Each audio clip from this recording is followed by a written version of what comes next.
Welcome to the Help Her Be Brave podcast show. I'm Amy Ford, and today is the first day of season 5, and things look a little different around here. It's super bittersweet, but sweet Jessica, who has led with me for the last 4 seasons, has gone on to help her husband with his business and his company with a restaurant, and I'm super excited.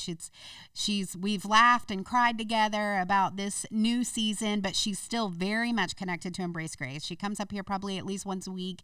In fact, we still have the Then God Made a Woman podcast show that we're doing together as well. But Help Her Be Brave, I'm going to move forward doing this one on my own, because the main focus of this show anyways is the people that we're interviewing and the people that we're talking to.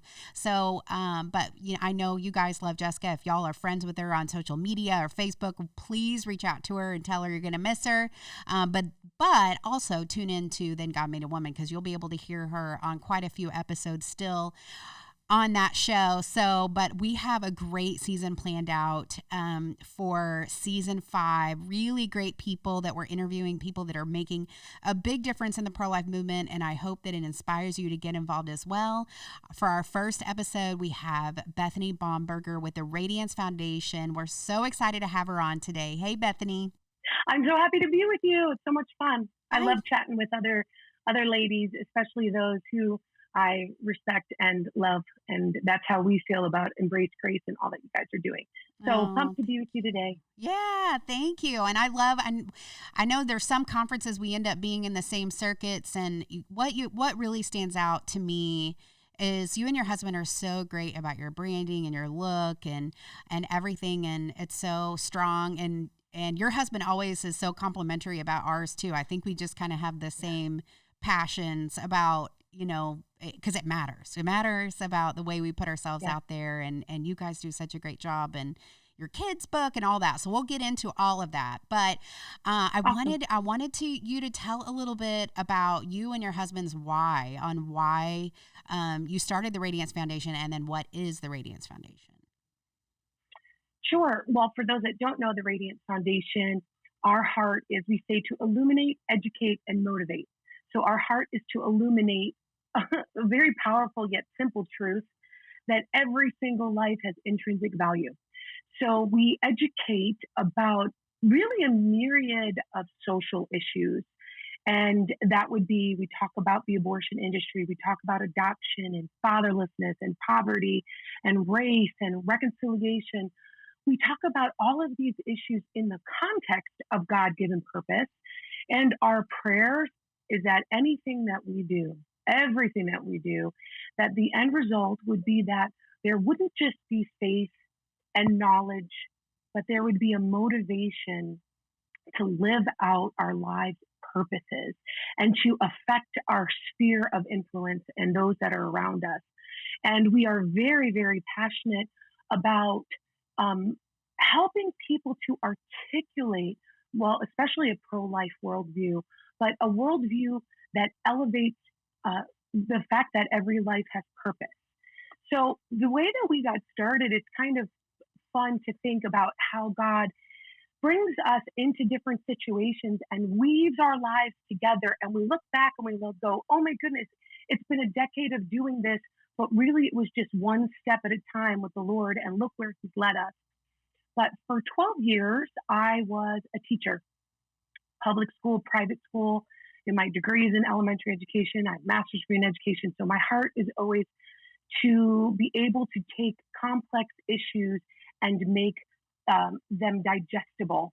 And so that we can not just talk about stuff, but we can help other people absorb, understand, so that they can walk out truth. And you couple that with my hubby, who his background has been in really the field of creative design for years. He ran an ad agency with some buddies and then worked as a creative director. And so then you take his gifts and talents, which are messaging, like we talked about, because that is important, and my heart for teaching. And then you fuse that with our own personal stories. My husband, who, if you know about Ryan Bomberger, you already know that he was conceived in rape.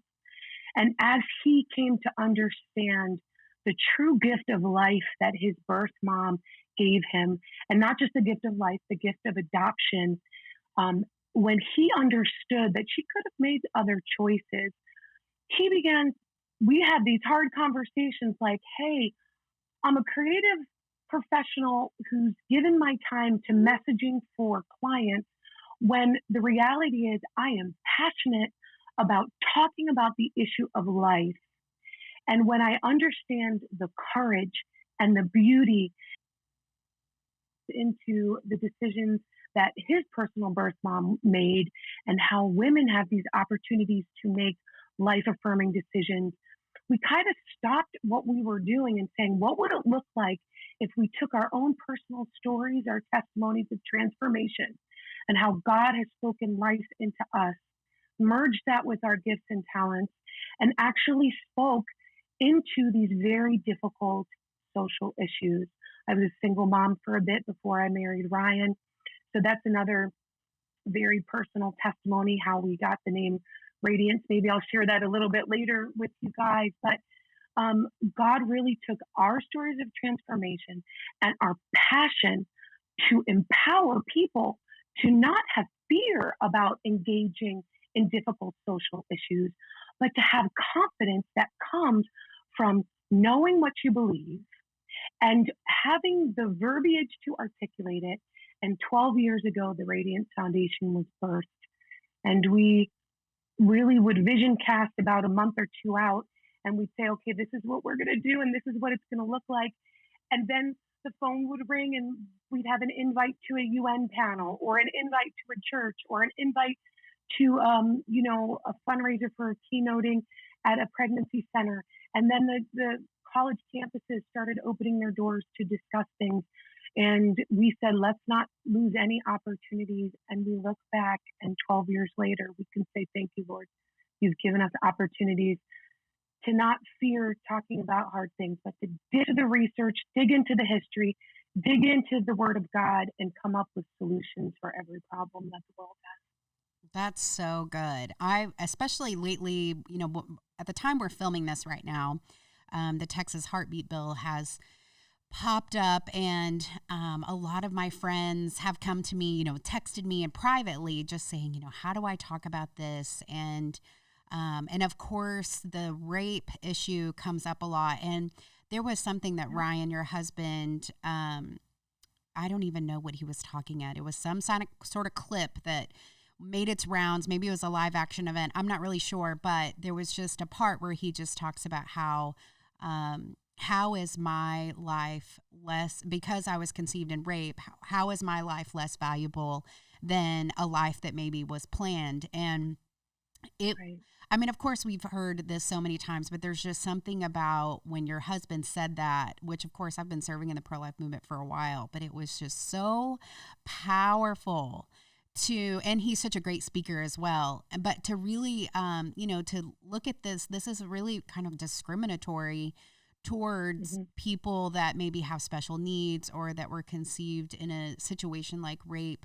And I've heard a few people, especially with this heartbeat bill, everyone's talking about abortion right now, and the rape issue comes up a lot. And some of my friends that were conceived out of rape or that have children that were conceived out of rape, it's kind of a little bit triggering, this topic of how it always comes up, even though I think it's like less than 2%. How does Ryan, obviously he's super powerful and strong personality, but how does that affect him that it seems like this issue comes up so much? Well, the interesting thing is that, number one, none of us can really have any control over the circumstances of our conception, and to hold us responsible for things we had no control over is not fair. So when he talks about having value regardless of the circumstances around conception, once we start determining value based on things like that, then we're going down really a scary slope. Mm-hmm. But like you said, it's actually this rape issue is the 1% that is used to justify 100% of abortion. Mm-hmm. And when you talk about how small when you statistically, now every situation, every woman's journey is important. I'm not undermining that at all. Mm-hmm. But if you statistically look at how pro-abortion folks use the issue of rape and incest to justify 100% of abortions, it is actually frightening. Because sometimes I've even said in discussions with those that are pro-abortion, I'll say, okay, listen, what if I did give you, okay, if it's an issue of rape, and that was the issue and abortion was legal under those circumstances, would you give me the other 99%? Like all the other folks that are choosing, and all of a sudden they're like, well, look, no, because really just grasping at straws and trying to look for something that really doesn't hold weight. You look at somebody like Ryan, you look at somebody like all those from Save the One and Jennifer Christie, who, like you mentioned, she conceived in rape. And you look at her son and you say, hey, folks, this is the tangible example of what you're talking about. Mm-hmm. Now you're going to look at my husband, who's my best friend, an amazing father, and our value also based on what we've accomplished. But if you look at what he's been able to do and accomplish in life, and you go, okay, so you're telling me that he has less value because of how he was conceived, then you're terribly wrong. Mm-hmm. There have been times Ryan has spoken at different events, and one in particular, he was speaking at a college event, and there was a lot of protesting going on. And the folks that were in charge we're a little bit anxious because he said, will you let me go out and speak to the people? Will you let me go out and at least invite them in? And he went out there as they're screaming and they're, yelling in his face, and he disarmed them by stepping into this crowd. Wow. And I don't always suggest this is the best way to go about things. We have to watch out for our safety. Be Holy Spirit However, led. right, when the Lord is prompting you, he went out there and had these one-on-one conversations. And he said, why don't you come in? We will give time at the end for Q&A. And when you look at me and you speak to me, and when you're talking about these exceptions and what about the rape, just take a minute and hear what I have to say. Now, the majority of the folks didn't. Many of them kept screaming, but there were 2 rows that were then filled with folks who came in and were willing to listen. And I think what us as a pro-life movement, but just those that are pro-life in their worldview, regardless of your place in the movement. Because sometimes people say, oh, I wish I had a place in the movement. Are you pro-life in your community? Can you speak into the people that are around you? They are important. But it is important that we are equipped with an answer. So when there are those that are willing to listen, that veil is a little bit torn. Sometimes, there's just this yelling that goes back and forth, but then there's the moment. We're on a mission to equip churches across the globe to provide single and pregnant women with emotional, spiritual, and physical support. You and your church can be the answer to their prayers. You can help her be brave in her choice for life.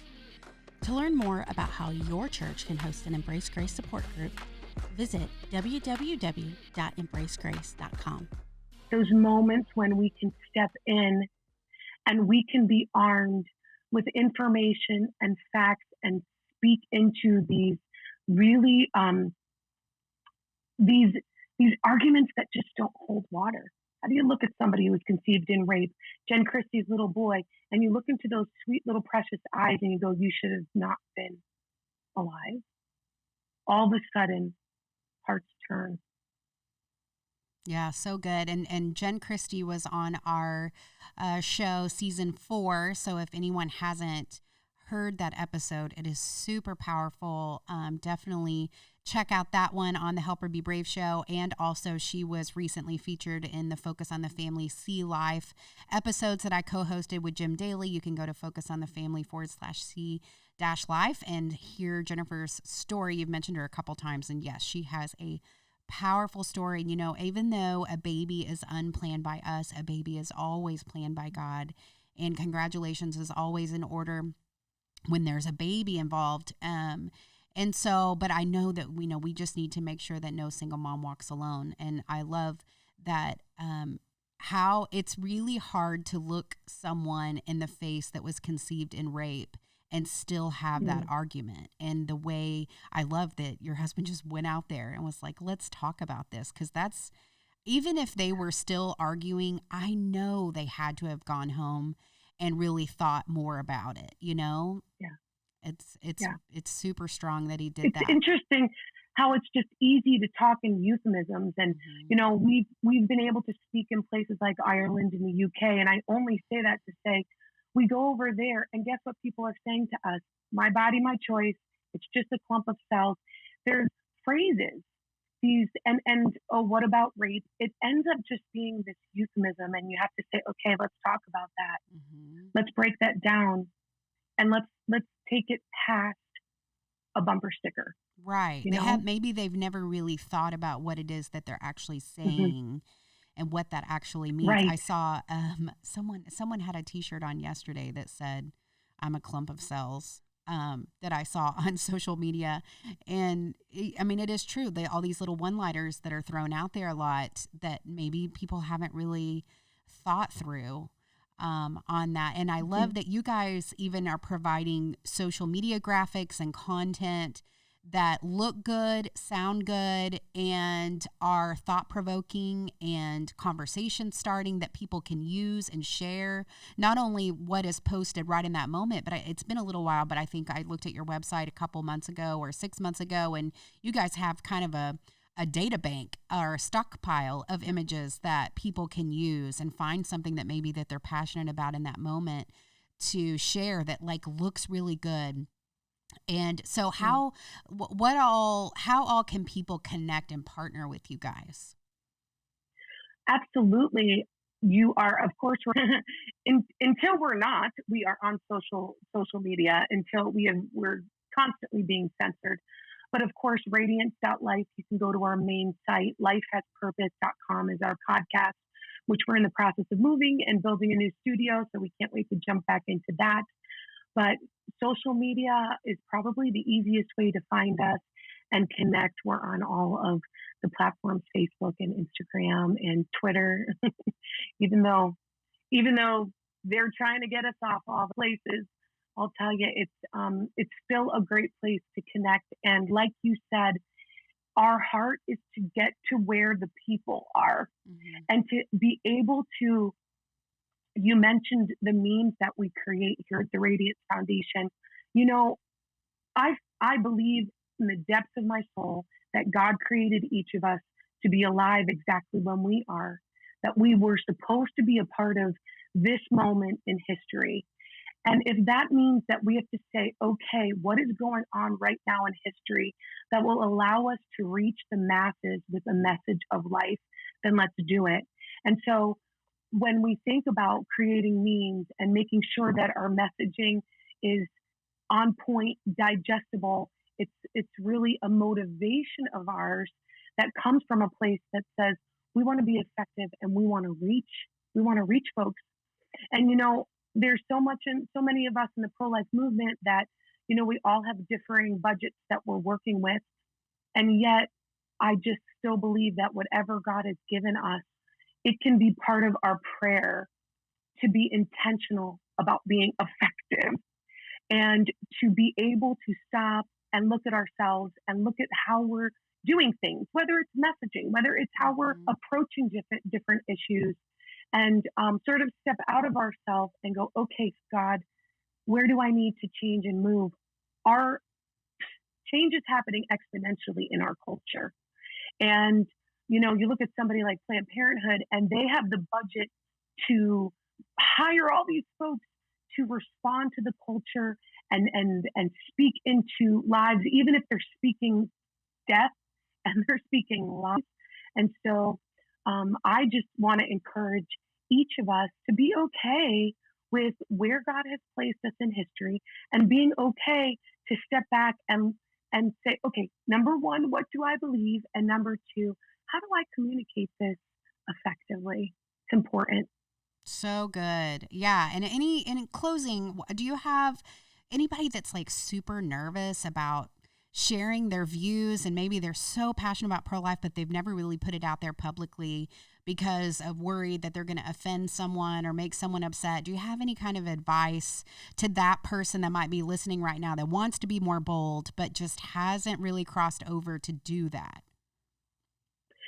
Well, they can feel comfortable in the fact that are joined by millions, and being comfortable speaking out is harder and harder. At this point in our culture, we're considered heroes if we can get one line of truth out, because it is so diametrically opposed to what we're hearing when we turn on the TV and the media.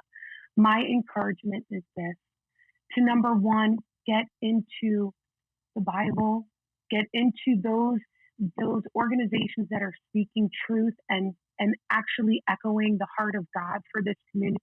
Because the more in the private place that we delve into who God is and what his heart is for his people, the more it just becomes part of our thinking and how we feel.